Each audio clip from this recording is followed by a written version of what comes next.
Hey everybody, this is Minion Soldier and this is a Piracy Show, and today I want to talk about capital ships, specifically capital ships and piracy, and do the two belong together? And this is something that's dogged me for a long time, something that I've been thinking about and kind of, just an idea that I've constantly been exploring, kind of thinking about it, developing points, and then kind of trying to assassinate or assail my points and say, okay, am I right about this? Am I right about that? And constantly kind of building up these ideas and then trying to attack them and tear them down to see, what would make sense and what probably doesn't make sense. And one of the things I'm sure a lot of pirates think about is, should I own a capital ship? Or should I stick to something that's more mobile, smaller, faster, like a Buccaneer or a Cutlass, something like that? Maybe all the way up to a Caterpillar. I mean, we do have the Pirate Edition Caterpillar, but does that make sense to have something that big? Or would it probably make more sense to fly something smaller, nimbler, something that would be a lot easier to evade the authorities or perhaps players? And that's kind of where, when you're talking about a pirate capital ship, that's kind of where you get stuck, having to evade, because that's going to be an important skill or an important property for that ship to have, which is the ability to strike when you least expect it and then escape, or to dive into a situation, go, okay, no, this is a bad situation, and then get the hell out of it.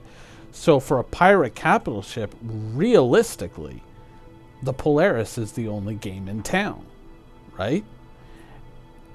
I mean, I guess an argument could be made for the Javelin and an argument could be made for the Idris, but realistically, the Polaris it's kind of the only one.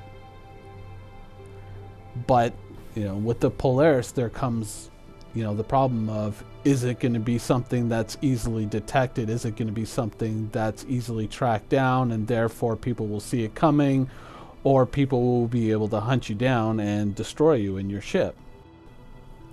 Now, for being hunted down, that's kind of a tricky thing, because when I look at the game and when I see how big the space is going to be, and not just like the play space that we have right now in 2.6 whatever, but the play space that we're going to be moving into with 3.0, and then beyond that, how big it's going to be, I think that there's plenty of room for a ship to hide and for a ship to move around quietly if they're willing to take a much more circuitous route, stay out of the main lanes of traffic. I think there's plenty of places for a big ship to get around and not be seen.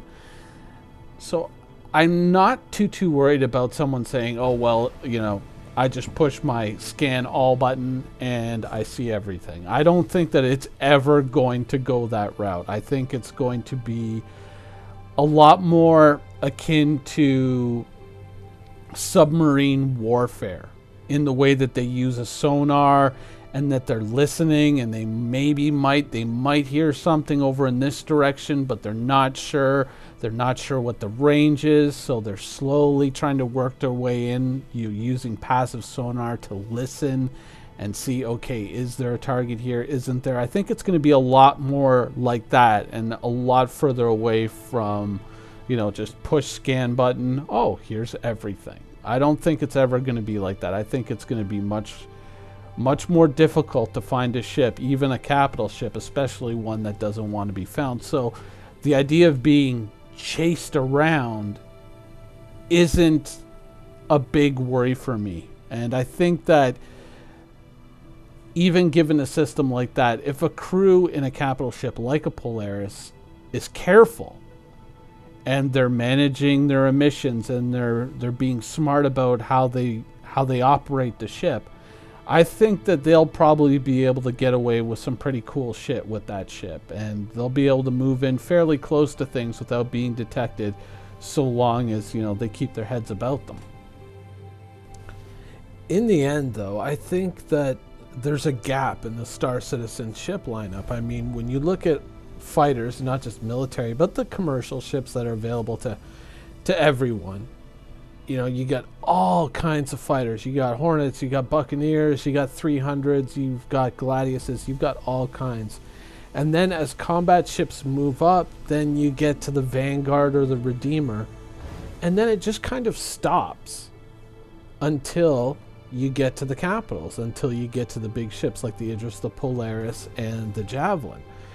Now, there are some ships in there that are somewhat combat capable, but there isn't really a dedicated combat ship in that area in between your actual capitals and your fighters. There's some kind of middling ships in there that are more or less like heavy fighters, but there's nothing until you make that leap all the way up to the Corvette. And I think that there's a space in there that you can play with. I mean, there's certainly ships in that area, Constellations, Caterpillars, obviously there are ships in that area where, you know, perhaps there should be a dedicated combat ship that's not quite a Polaris, but not quite, you know, a heavy fighter or a Redeemer sort of idea. You know what I mean? I feel like there could be a ship in there just for general use for anyone in the game, not just pirates. But I think that there's a ship there that would kind of give pirates almost a capital ship, but at the same time give players kind of a spot to leapfrog from, you know, fighters to this and then onto a capital if you're progressing through ships naturally. If you're a player who just, say, bought an Aurora and wants to work their way up, it feels like there's a gap there for combat ships where there should be something before you go all the way up to a Polaris. Now, let's face it, there are going to be more ship sales. There are going to be more concept sales in the future. Obviously, it's going to happen.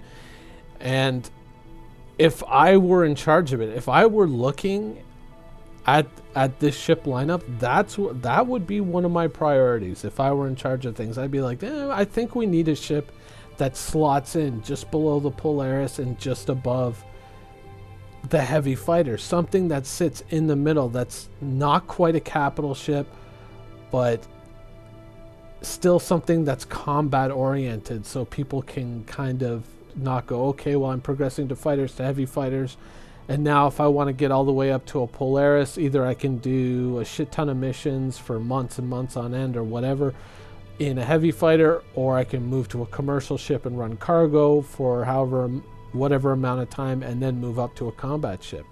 I think I would slot a combat, like a dedicated combat ship right in there. So if I were to dive right in and basically create my own idea and basically try to sell this idea to you, what do you think? This is the kind of ship that I would build for that slot. This is the kind of ship that would almost be a pirate capital, but not quite, but a ship that would still be available to the general public, to everybody. And obviously, I would have it be a Drake ship. Now, in terms of size for a ship like this, I would say obviously no bigger than a Carrack. The Carrack would be the absolute maximum in terms of size that this ship could ever be.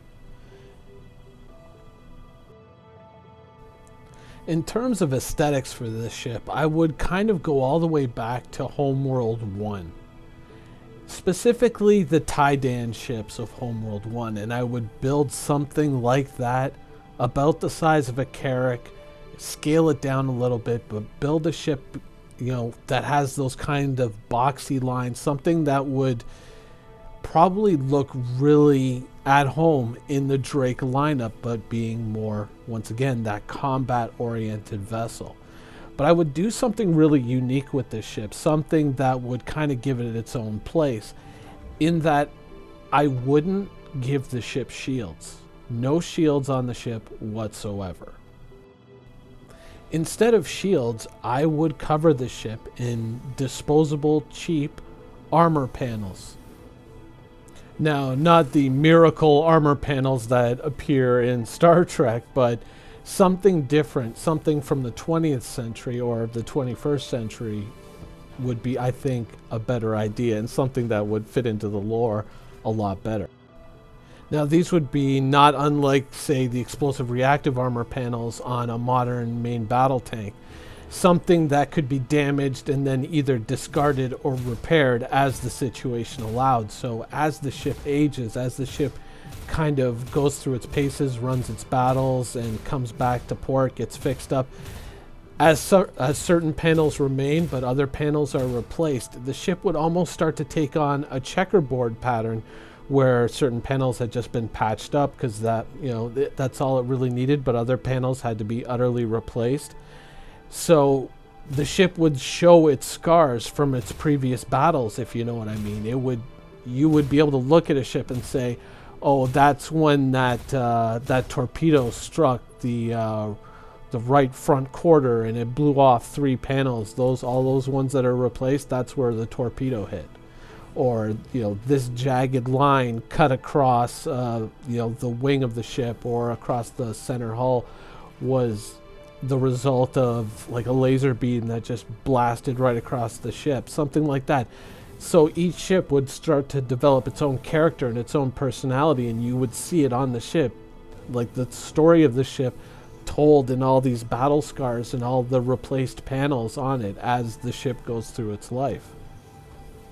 Now, one of the advantages, I think, also of not having shields is that you would have all that energy left over for guns to run the weapons on your ship or perhaps cool them or just keep the capacitors filled. There could be certain, you know, tactical advantages there, but also no shields would probably give the ship a much lower signature, at least in the EM band, so it might make the ship a little bit easier to hide. So there could be advantages there as well, not just for obviously criminal players, but for players of, you know, any profession. I mean, being able to hide when you want to hide is probably something a lot of people would like to have on their ship, especially if it's a strong and fairly capable combat vessel. So that in a nutshell would be my basic premise for a pirate capital, something that isn't quite a capital ship. It's not up there. It sits in that middle ground where there's a lot of sort of commercial ships before you go all the way down to the more military ships like the heavy fighters and the fighters below it. Something that sits in the middle right before you get up to the Polarises and the Idrises. And as a Drake ship, I think it would definitely fit the Drake aesthetic, and having those armor panels instead of shields, you know, that's very utilitarian, something that you could patch up out in the field, not something that you would have to go back to dry dock for.